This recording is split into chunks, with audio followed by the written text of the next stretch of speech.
Fala, Flagramáveis! Felipe Luiz pode contar com novidades para a final, hein? Bruno Spindel fala sobre o VAR e dá uma resposta a John Textor. Datas definidas para o Mundial do próximo ano e nova janela de transferência já para 2025. Então já curte aí, compartilha esse vídeo para mandar para quem precisa saber dessa, ó. Vem chegando aqui para nossa resenha para a gente poder conversar um pouco sobre as últimas notícias do Mengão. E olha só, o Flamengo nessa sexta-feira fez aí o seu penúltimo treino antes de viajar para Belo Horizonte, né? A gente observou que o Flamengo trabalhou muito a parte tática e também as bolas paradas aí, né? Lembrando que o jogo aí que Deus nos livre disso, mas pode ir para os pênaltis, né? E a gente viu como o jogo do Cruzeiro foi definido uma bola parada. Então o Flamengo, o Felipe Luiz focou nessa bola parada aí. Então o Flamengo ainda tem mais um treino na manhã desse sábado e viaja às 5 horas da tarde para BH, né? Onde vai enfrentar no domingo às 4 horas da tarde o Atlético Mineiro.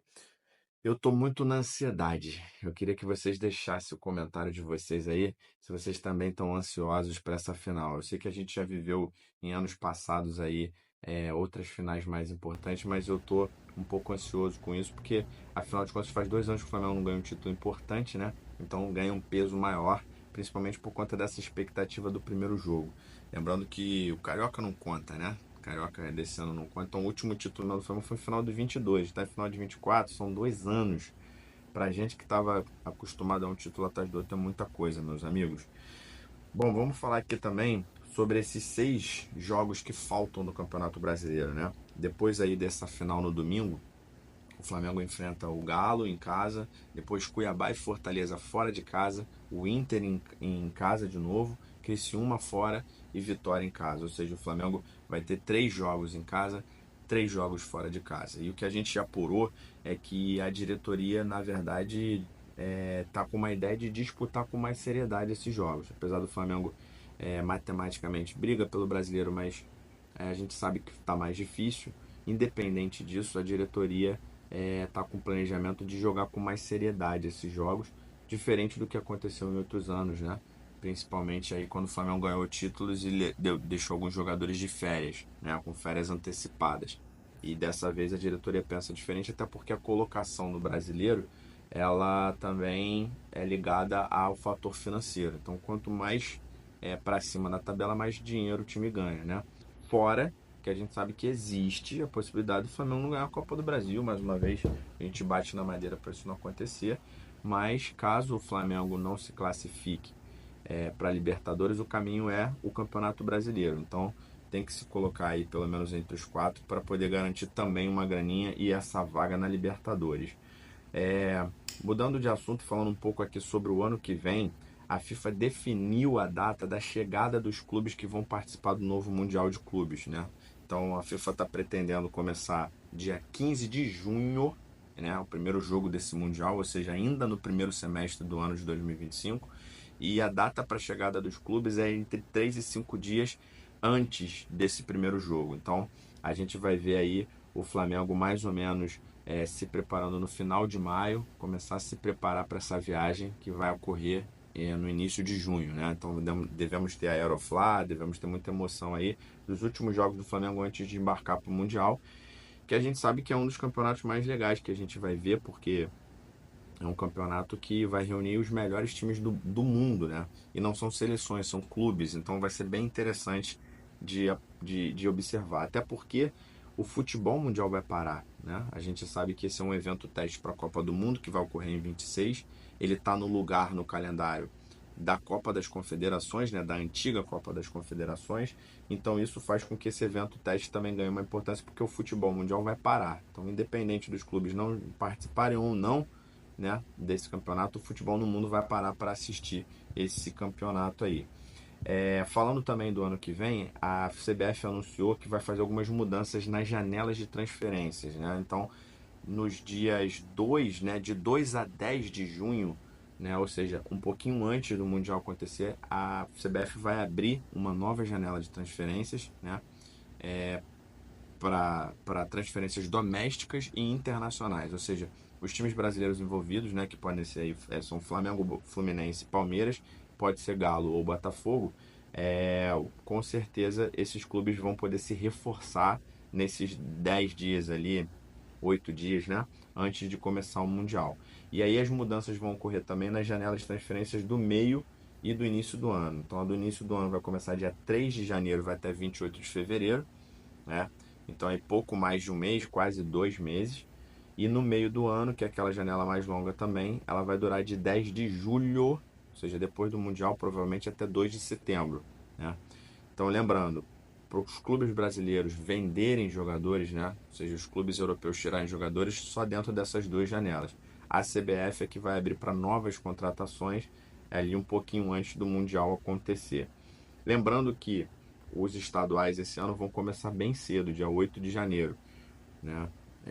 Na minha opinião, o estadual já não devia acontecer, ou pelo menos os clubes grandes, né, não deviam participar dele, porque ele atrapalha muito o calendário, a gente sabe disso. Ele não vale de nada, a gente comemora, ele serve muito pelos clássicos, serve muito para se perder um clássico a torcida dar uma pressionada, mas de fato, em termos de valor assim futebolístico, né, na minha opinião, não tem valor algum. Mudando um pouco de assunto aqui, galera, falando um pouco da declaração do Bruno Spindel. A gente sabe que o Marcos Braz, ele coloca muito a cara a tapa, ele fala muito, às vezes fala até besteira. E o Bruno Spindel, ele é esse outro dirigente do Flamengo que fala pouco, mas quando ele fala, às vezes ele fala preciso, né? Dessa vez ele deu uma declaração aí com relação ao VAR, e eu acho muito, muito importante falar isso, porque a gente tem visto isso acontecendo. Ele falou aqui, vou até abrir aspas para ele aqui para vocês poderem ver. Ele falou o seguinte, ó: é muito cômodo o VAR interpretar contra o Flamengo. São 19 clubes contra o Flamengo. 19 torcidas. Sempre fica fácil interpretar contra o Flamengo. Não tem pressão nenhuma. Quando é ao contrário, tem uma pressão grande de 19 clubes. Então, realmente, a gente percebe que o VAR, comandado ali por seres humanos, obviamente, se pensa em erro, né? Pensar em erro a favor do Flamengo é mais complicado, que vai todo mundo em cima da mídia e todo mundo vai criticar o cara. Se o cara errar contra o Flamengo, é só o Flamengo que tem para reclamar, né? Então, nesse sentido, parece que as interpretações elas vão sempre contra o Flamengo. Paralelo a isso, saiu uma pesquisa nessa sexta-feira, até a 32ª rodada do Campeonato Brasileiro, dos clubes que mais tiveram decisões contrárias ao VAR. E adivinha quem estava em primeiro? Pois é, o Flamengo, né? O Flamengo, com 10 decisões contrárias ao lado do Corinthians, foi o time que mais teve essas decisões contrárias, né? Então não tem como a gente falar que não há um tipo de favorecimento ou algum time prejudicado, porque a gente vê na prática. Isso só no Campeonato Brasileiro. Então fora a Copa do Brasil também, que a gente já viu muita coisa acontecendo. Na última rodada a gente viu de novo um impedimento em cima de um gol do Alcaraz, que não foi bem explicado, que o VAR não é chamado, a gente não vê critério, né? Numa mesma rodada o Vasco mete a mão na bola, jogando em casa, é pênalti pro Vasco. O mesmo jogador do Corinthians mete a mão na bola, na mesma rodada contra o Flamengo, é a favor do time da casa, não é marcado pênalti. Então não tem critério, a gente fica realmente sem entender enquanto torcedor. Bom, e aí, com relação a essa declaração do Bruno Spindel aqui, ele falou também, né? Ele aproveitou para falar um pouco sobre o John Textor, né? O John Textor, ele simplesmente deu uma declaração falando que chutaria a bunda do Flamengo e um dia, e estava feliz por estar fazendo isso. Ele fez em tom de brincadeira, mas obviamente deu uma cutucada. E aí o Bruno Spindel também, com toda a educação que ele tem, né? Ele não é esse cara espalhafatoso, ele também deu uma cutucada, dizendo assim, ó: aqui no Flamengo, a gente se preocupa com o Flamengo. A gente não se preocupa com outros clubes. A gente se preocupa com a torcida, em gerir o clube, em conquistar títulos. A gente não se preocupa com outro time nenhum. A gente se preocupa apenas com o Flamengo, né? Mostrando isso aí. O John Textor tem tentado fazer o que o Eurico Miranda já fez um dia, né? De tentar transformar o clássico carioca, um clássico brasileiro com o Flamengo. Está tentando rivalizar com o Flamengo, construir essa rivalidade. Que o Galo também faz isso, né? O Galo, que vai enfrentar o Flamengo nessa final, também tenta construir essa rivalidade nacional. A verdade é que é bom para todo mundo ser rival do Flamengo, eles tentam fazer isso, mas o Flamengo realmente não tem rival, né? O maior rival do Flamengo é o Flamengo, essa que é a verdade. Falando um pouco então em relação a isso também, né, foi definida a arbitragem para domingo, né? É uma arbitragem totalmente paulista, diferente da primeiro jogo que teve gente de vários estados. O Klaus vai ser o árbitro principal e na cabine do VAR vai estar a Daiane Muniz, que é uma mulher que já errou, já ficou na geladeira, simplesmente teve que fazer reciclagem, mas aí ela é premiada com uma final da Copa do Brasil. Essa é a CBF, né? Enfim, esperamos que não tenha nenhum tipo de interferência, né, da arbitragem. O Klaus é um cara que gosta muito do jogo jogado, né? Ele deixa o jogo correr, diferente do Daronco, por exemplo. Isso não é muito bom para o Flamengo, porque o Flamengo é bom para o Galo, mas torcemos para que não haja nenhuma interferência, né? Mas essa definição veio aí, já veio há um tempo, mas trazendo aí para vocês também. Queria saber de vocês, então, aproveitar esse momento aqui. Deixa a tua opinião aí, deixa nos comentários o que você acha dessa arbitragem aí. Vocês acham que vai acontecer alguma coisa? Eu vi muita gente do Galo aí reclamando do pênalti do Michael no Hulk, que não, nem chamou o VAR e tal. E a gente fica com medo, né, com receio do VAR tentar, da arbitragem tentar compensar alguma coisa.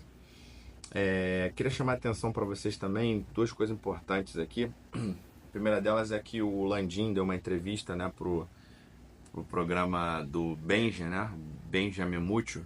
E aí quando o Benja pergunta para ele com relação ao Dunche de Abrantes, que é um dos candidatos do Flamengo aí. Aliás, nesse momento falta um mês para as eleições presidenciais do Flamengo. Então é um momento também de turbilhão aí, das coisas esquentarem os bastidores.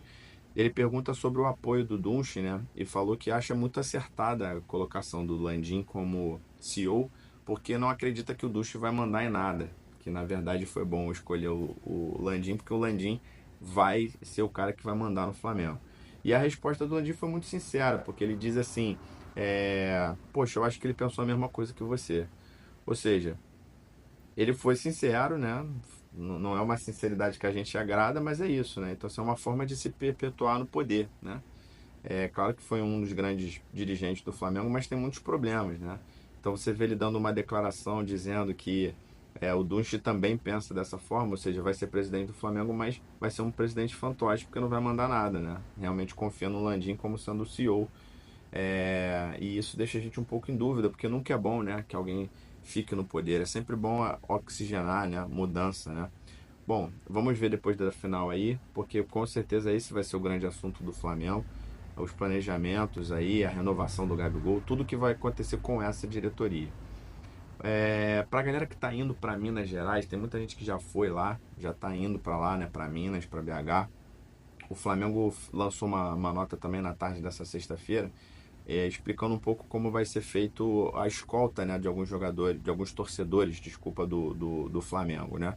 E aí aqui um trechinho da nota, né, só para explicar para vocês como é que vai ser feito, porque a gente tem visto que tem muitos problemas, né, nos últimos jogos aí com as torcidas se encontrando nas estradas. Então o Flamengo fala aqui que a Polícia Militar do Rio de Janeiro terá logística de encontro e escolta a partir da cidade do Rio de Janeiro até a divisa com Minas, quando a escolta passará a ser responsabilidade da Polícia Militar Mineira. Então solicitamos que sigam as orientações das autoridades locais e trabalhem em parceria com a PM para que toda a operação seja concluída com sucesso. Então essa é a nota do Flamengo.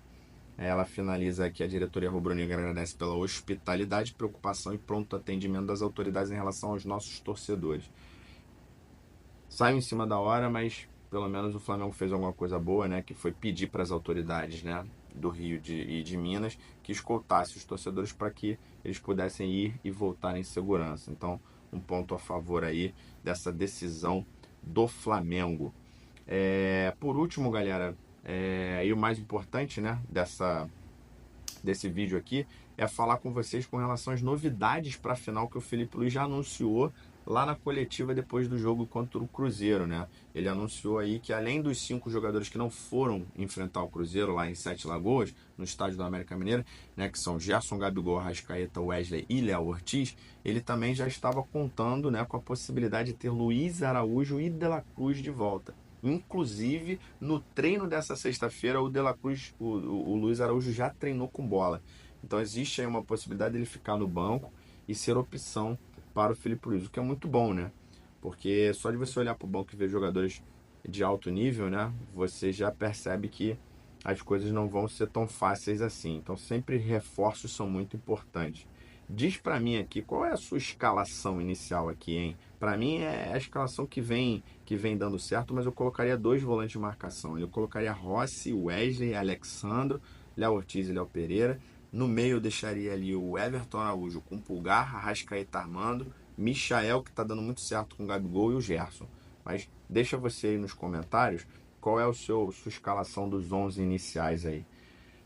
Para finalizar, falando um pouco do esporte olímpico do Flamengo, galera, o basquete do Flamengo aí no dia 7 perdeu para o São Paulo, né? Mas segue vivo na competição, segue ali, foi só a segunda derrota do Flamengo. Mas o vôlei feminino compensou e venceu o Osasco pela Superliga Feminina de Vôlei, né? O Osasco é um time forte. Essas foram as notícias de hoje do Flamengo. Se você gostou desse vídeo, curte, não deixa de seguir a gente para você não perder outros vídeos como esse. E foi isso, rapaziada. Um grande abraço, até a próxima.